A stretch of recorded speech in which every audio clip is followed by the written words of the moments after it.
नमस्कार, मी भागवत जाधव बोलतोय. आपल्या ओरिजिनल चॅनलवरती मी सगळ्यांचं स्वागत करतोय. आणि आज पारनेर तालुक्याचा सारीपाट थोड्या वेगळ्या अँगलनी बघायचा आहे. त्यातले 3 अँगल आहेत. त्यातला पारनेर तालुक्यात ज्या पद्धतीने पारनेर मधलं इलेक्शन होतं त्याच्याकडे आपण थोड्या वेगळ्या पद्धतीने बघणार आहोत.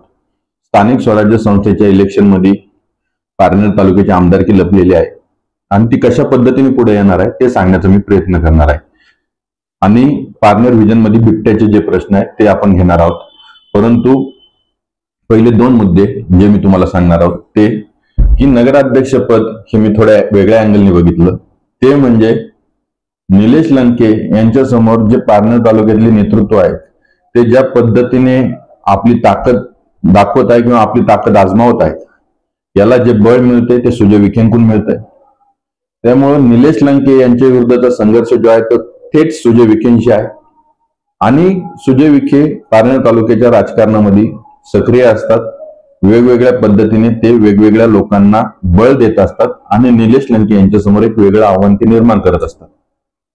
मी नेर हा शब्द जो आहे त्याचा एक वेगळा इतिहास आहे.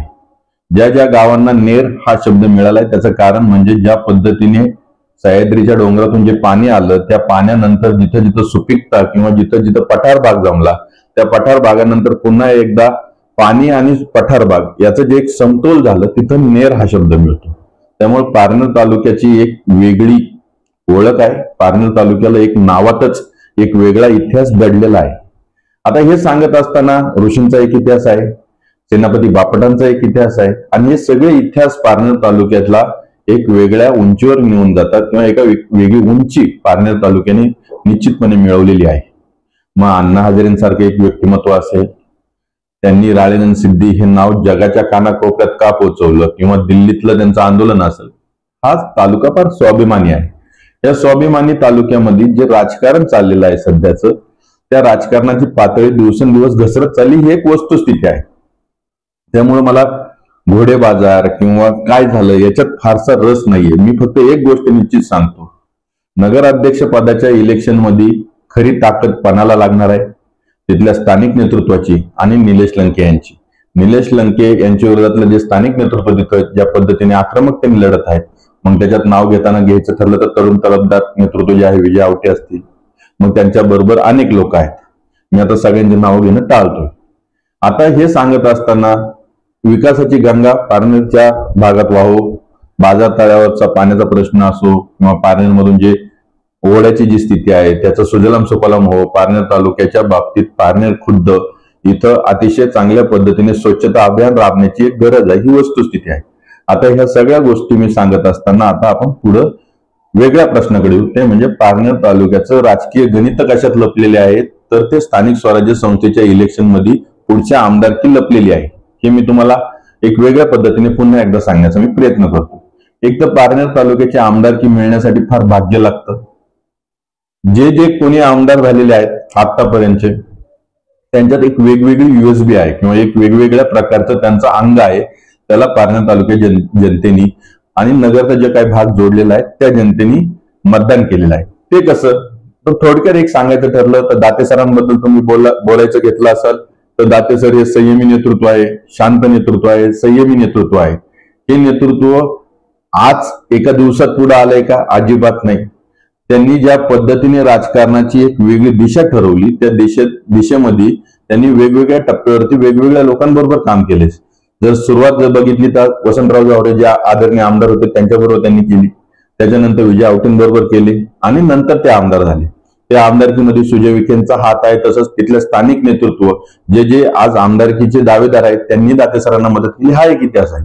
त्याच्या आधीचे जे आमदार असतील निलेश लंके, त्यांची जी USB होती ती सर्वसामान्य जनतेत मिसळणं, सर्वसामान्य जनतेबरोबरच ज्या पद्धतीने महिला वर्गामध्ये त्यांची एक वेगळी क्रेज होती. त्याचं कारण म्हणजे मग मावठा देवीचं दर्शन असेल किंवा सुपा MIDC मध्ये ज्या पद्धतीने रोजगार निर्मितीच्या बाबतीत त्यांनी त्या काळातले जे जे चांगले कामं केले त्याचा एक परिपाक ते आमदारकीमध्ये दिसले. त्याच्या आधीचे आमदार असतील आदरणीय विजय आवटी, त्यांची प्रशासनावरची पकड असेल. त्याच्या आधीचे आमदार जे असतील वसंतराव जावरे साहेब, त्यांची एक वेगळी पकड होती. सगळ्यांनी एकत्र घेऊन जाताना एक स्वाभिमानी राजकारणी, कोणाही समोर न झुकता, कोणाही समोर न डगमगता, जनतेत त्याबरोबर आपल्या कार्यकर्त्यांना नेहमी बळ देणं, कार्यकर्त्यांशी सल्लामसलत करताना, कार्यकर्त्यांशी बोलताना एक वेगळा अँगल त्यांचा असायचा, दूरदृष्टी असायची, प्रत्येक विषयाचा सखोल अभ्यास त्यांचा असायचा आणि त्याच्यानंतर ते बोलायचे, शांत, संयमी आणि तितकेच आक्रमक, परंतु एक लेवलच्या पलीकडे त्यांची आक्रमकता नसायची. हा एक त्यांचा एक इतिहास आहे.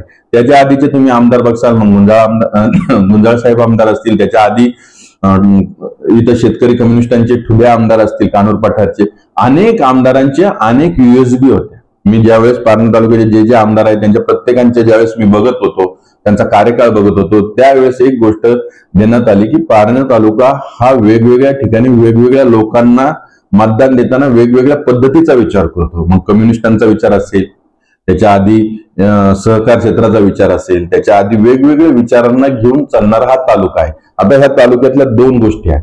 ज्यांनी सहकार क्षेत्र, मग पतसंस्था असतील, बँका असतील, ह्या क्षेत्रामध्ये पारनेर तालुक्यातले जे लोक आहेत त्यांनी खरं तर राजकारण यायला नाही पाहिजे, अशी स्थिती सध्याची आहे. पारनेर तालुक्याची सध्याची स्थिती जर तुम्ही सहकार क्षेत्राची बघितली ती फार दयनीय आहे. फार लोकांचा आता अनेक लोकांवर विश्वास नाहीये. पतसंस्थेत पैसे ज्या ज्या लोकांचे बुडालेत किंवा ज्या ज्या लोकांच्या पतसंस्थांमध्ये ज्या पतसंस्थांचे गैरव्यवहार होते आणि ज्या पतसंस्था डबघाईला आलेत त्या लोकांमुळं पारनेर तालुक्यातले गोरगरीब जनतेला फार मोठ्या प्रमाणात तोटा सहन करावा लागला. ही एक वस्तुस्थिती आहे. आता मी सहकार क्षेत्राकडे ज्यावेळेस जातो, मला आपल्या चॅनलच्या खाली सुद्धा अनेक लोक मेसेज करत असतात की तुम्ही सहकार क्षेत्रावरती बोला. त्यातला एक मेसेजला मी रिप्लाय पण दिला की करेल, पण मी पर्टिक्युलर कोणाचे नाव घेऊन बोलत नाही, तो माझा स्वभाव नाही.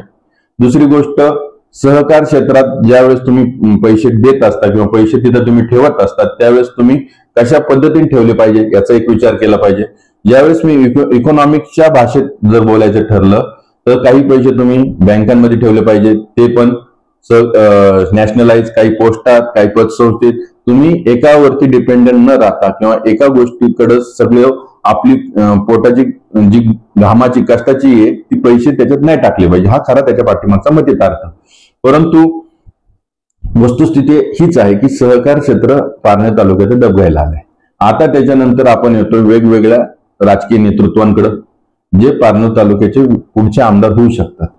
दाते सरांच्या बाबतीतलं एक गोष्ट होती की दाते सरांना ज्या ज्या लोकांनी मदत केलेली होती त्या त्या लोकांना त्या त्या ठिकाणी त्यांना फक्त एक वेगळ्या पद्धतीने आधार द्यायचा होता आणि आपली आमदारकी व्यवस्थितरित्या पुढे न्यायची होती. ही खरी राजकीय स्ट्रॅटेजी असायला पाहिजे होती. परंतु दुर्दैव होतं की त्यांच्या गडात म्हणजे आदरणीय सुजित झावरे आणि दाते सर हे एकाच, त्यांचा बालेकिल्ले दोघांचे एकच आहे. तिथं दोघांमधलं जे संघर्ष होता तो विकोपाला गेला. सुजित झावरे यांनी एकला चलोचा नारा घेतला आणि त्याला प्रतिसाद बऱ्यापैकी मिळाला म्हणण्यापेक्षा 15,000च्या वरती लोक त्यांच्या पक्षप्रवेशाच्या वेळेस होते. त्यामुळं एक गोष्ट दिसली की वसंतराव झावरे साहेबांची जी चुणूक आहे की ते कधीही कोणासमोर झुकत नसायचे. त्यांची राजकीय रणनीती हीच असायची की जनमानसात जाणे, जनमानसांचे प्रश्न सोडवणे, जनमानसा मिसळून आपण एक वेगळ्या पद्धतीने राजकारण करू, ही त्यांची जी भावना होती. त्या भावनेवरती सुजित झावरे आज चाललेले दिसत आहे आणि त्याच्यामुळे जनमानसांमधून त्यांना चांगल्यापैकी प्रतिसाद मिळत आहे. आता येणारा काळ ठरवणार आहे की सुजित झावरे हे एकला चलोच्या नाऱ्याने पूर्ण पारनेर तालुक्यात आपले उमेदवार उभे करणार आहे की पुन्हा एकदा संघटित होऊन एकत्र लढणार आहे, हा येणारा काळ ठरवणार आहे. पण एक गोष्ट मी निश्चितपणे सांगतो की कधी कधी एखाद्या बॉलवर 6 मारता नाही आला म्हणून पराजय झाला याचा अर्थ पुढच्या मॅचला पराजय होईल असं नसतं. जर त्यांनी संघटन आणि त्यांना पुढची आमदारकी लढवायची असेल तर निश्चितपणे पारनेर तालुक्यात त्यांना एकला चलो ह्या नाऱ्याने जावं लागेल. त्याचं कारण म्हणजे पूर्ण केडर एक प्रकारे बसल. ज्यावेळेस पूर्ण केडर आपलं स्थापित होतं त्याच्यानंतर आमदारकी लढण्यासाठी एक ग्राउंड लेवल तयार होते आणि त्याच्यानंतर आपल्याला आमदारकी लढवत होती. आता येणारा काळ आहे, कोण किती लोक निवडून येतात हे ठरवणं थोडं अवघड जातंय. परंतु ज्यावेळेस दाते सरांची ज्या स्ट्रॅटेजी चुकली म्हणा किंवा बरोबर आहे हा जनता ठरवत असते, आपण ठरवत नसतो. परंतु आजच्या घडीला निश्चितपणे हे की दोघांचे बालेकिल्ले एक आहे. दोघांनी समजून उमजून पुढे जाण्यातच मजा होती. पण राजकारण आहे, आपण तितके मोठे नाही आहोत काय चुकलं काय बरोबर आहोत हे आपण सांगणे इतपतही मोठे नाही आणि आपण त्या खोलात जातही नाही. आता आपण जनतेच्या अनुसरून बोलत आहोत. आता त्याच्यानंतर जर तुम्ही बघितलं तर डॉक्टर श्रीकांत पठारे हे एक महत्वाकांक्षी राजकारणी आहेत. ते कशा पद्धतीने मूव्ह करत आहेत, ते कशा पद्धतीने पुढे जाणार आहे हे बघण्याची उत्सुकता संपूर्ण पारनेर तालुक्याला आहे. त्याचं कारण म्हणजे सुजय विखे यांचं राजकीय गणित अतिशय सरळ सोपं आहे. जे जे निलेश लंकेंच्या विरोधात आहे ते आपले सगळे मित्र आहेत. त्यांचं आपापसात जमलं नाही, जमलं याच्याशी त्यांना देणं घेणं नाही. त्यांची सरळ एक वेगळी ठेवण अशी आहे की मी खासदारकीचा उमेदवार असणार आहे. जेव्हापासून ते खासदारकीचे इलेक्शन हारले आहेत तेव्हापासून त्यांनी एक स्ट्रॅटेजी पारनेर तालुक्याच्या बाबतीत ठेवलेली आहे. त्यांचे जे स्वतःचे शिलेदार आहेत पारनेर तालुक्यातील, जे 3 पिढ्यांपासून त्यांच्या बरोबर आहे आणि जे नवीन जोडलेलं आहे, त्या सगळ्यांना एकत्र घेऊन जाताना सगळ्यांचं तू मेमे सगळ्या गोष्टी होत असल्या तरी ते कोणालाही दुखवत नाही. अशा वेळेस निलेश लंके यांची जी स्ट्रॅटेजी आहे की जे माझ्या बरोबर जे आहेत, संघटन आहे, सगळं कौशल्य आहे ते माझ्या बरोबर आहे, जे माझ्या विरोधातले आहेत त्यांच्याशी जुळून घेण्यात ते थोडे कमी पडतात आणि त्याचाच एक वेगळ्या पद्धतीने फायदा सुजय विखे यांनी घेतलेला आहे. आता ह्या वेळेस हे बघायचं आहे की श्रीकांत पठार यांच्या बाबतीत इंटरनल राजकारण कशा पद्धतीने फिरणार आहे. जरी ते तिकीट कोणाच्या बाजूनी कोणत्या संघटनेतून उभे राहतात याच्यापेक्षा ग्राउंडवरती कोण लोक त्यांना मदत करणार आहे, कोण लोक त्यांच्या विरोधात जाणार आहे आणि त्याच्यावरती ते जय पराजय कसा अवलंबून आहे या सगळ्या गोष्टींवरती त्यांचं राजकारण अवलंबून आहे. तिकडं आज आपण विश्वनाथ कोरडे यांना संधी देण्याचं कारण म्हणजे तेही एक असं राजकीय व्यक्तिमत्व आहे की ते स्वतःचा दिवा पुढे घेऊन जात असतं. ते कधी कोणाच्या भानगडीत फारसं पडत नाही. आपल्या दिव्याचा उजेड आणि आपला प्रकाश याच्या पलीकडे ते राजकारणात कोणत्या पद्धतीने बघत नाही. परंतु एक गोष्ट निश्चित आहे की तेही पुढे जाऊन आमदारकीचे दावेदार होऊ शकतात.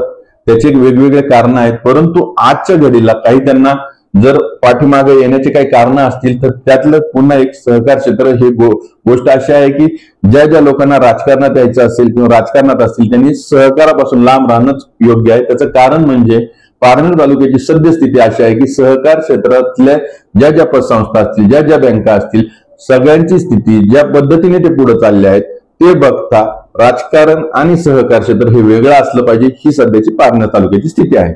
आता ह्या वेळेस आपण निलेश लंके यांच्याकडे येतो. निलेश लंके यांचा थेट संघर्ष पारनेर तालुक्यातले मग दूध संघाचं इलेक्शन असेल, नगराध्यक्षाचं इलेक्शन असतील किंवा जिथं जिथं इलेक्शन आहे तिथं जरी त्यांचा थेट संघर्ष पारनेर तालुक्यातील ठराविक लोकांशी असला, ठराविक नेत्यांशी असला तरी त्यांना बळ देणारं जे व्यक्तिमत्व आहे ते सुजय विखे आहे. अशा वेळेस निलेश लंके हे कशा पद्धतीने पुढे जाणार आहे, निलेश लंके कोणाशी बेरीज वजाबाकी करणार आहेत का ते जनमानसांचा संपर्क त्यांच्या स्ट्रॅटेजीने ते पुढे जाणार आहे, हा येणारा काळ ठरवणार आहे. परंतु एक गोष्ट निश्चित आहे, दाते सर झाले, सुजित झावरे झाले, निलेश लंके झाले किंवा सुजय विखे यांचा इंटरनल गट असो किंवा नवीन जे राजकारणात आता ताकदीनिशी पुढे येणारे लोक आहेत ते फार वेगवेगळे आहेत. आज जर पारनेर तालुक्याचं इलेक्शन जर दुरंगीच्या ऐवजी तिरंगी चौरंगी झालं, म्हणजे सुजित झावरे यांनी आपला वेगळा गट ओपन केला आणि त्याच्यातून अनेकांना तिकीट दिली. दाते सर आणि मित्र परिवार जे त्यांचं ठरलेलं संघटन आहे त्यांनी एक वेगळ्या पद्धतीने तिकीट दिली. निलेश लंके यांनी आपल्या पद्धतीने वेगवेगळ्या पद्धतीने तिकीट दिले. अशा वेळेस तिरंगी लढत झाली.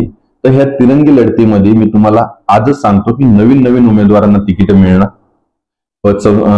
पंचायत समिती ह्या याच्यात आणि वेगवेगळे निकाल तुम्हाला बघायला भेटतील. याच्यातून नवीन तरुणाई ही राजकारणात एक वेगळ्या पद्धतीने आपली ताकद आजमावणार आहे. जुने जाणते राजकीय नेतृत्व आहे त्यांच्या समोर फार मोठं आव्हान यावेळेस निर्माण होणार आहे. पण पुन्हा एकदा आहे, कोण कोणाबरोबर बेरीज करते, कोण कोणाबरोबर वजाबाकी करते, हा येणारा काळ ठरवणार आहे. आपण फक्त एकाच गोष्टीकडे बघत आहोत की पारनेर तालुक्याचा विकासाचा अजेंडा कोण कशा पद्धतीने पुढे नेत आहे. आज ज्या लोकांना असं वाटायचं, मी नेहमी सांगायचो, जे लोकांना असं वाटायचं की राजकारणात हे अडगळीत गेलं, हे पुढे जाणार नाही, असं कधी नसतं. राजकारणाची एक रूपरेखा असते. जो माणूस सर्वसामान्य जनतेसाठी 24 तास अवेलेबल असतो, जो माणूस सर्वसामान्य जनतेच्या प्रश्नांसाठी एक वेगळ्या पद्धतीने प्रशासनाकडून काम करून घेतो, त्या माणसाला जनता पुन्हा एकदा मतदार रूपी आशीर्वाद देते. ही खरी पारनेर तालुक्याची एक वेगळी इतिहासाची एक झालर आहे. आज आपण पारनेर तालुक्याचा जो सारीपाट आहे तो वेगळ्या पद्धतीने बघितला. आपण याच्यानंतर आपण जे बघणार आहोत ते व्हिजन ऑफ पारनेर. त्याच्यानंतर आपण हा चॅनल निश्चितपणे पारनेर तालुक्याच्या जीवावरती 29,000 सबस्क्रायबर पर्यंत आपण पोहोचलो होतो. तुम्ही ह्या चॅनलला भरभरून आशीर्वाद द्या. तुम्ही ह्या चॅनलच्या पाठीमागे उभे राहा, तरच आपण महाराष्ट्राचं, देशाच्या राजकारणाबद्दल, समाजकार्याबद्दल, क्रीडा विश्वाबद्दल अनेक वेगवेगळ्या गोष्टींबद्दल बोलणार आहोत. तुर्तास धन्यवाद.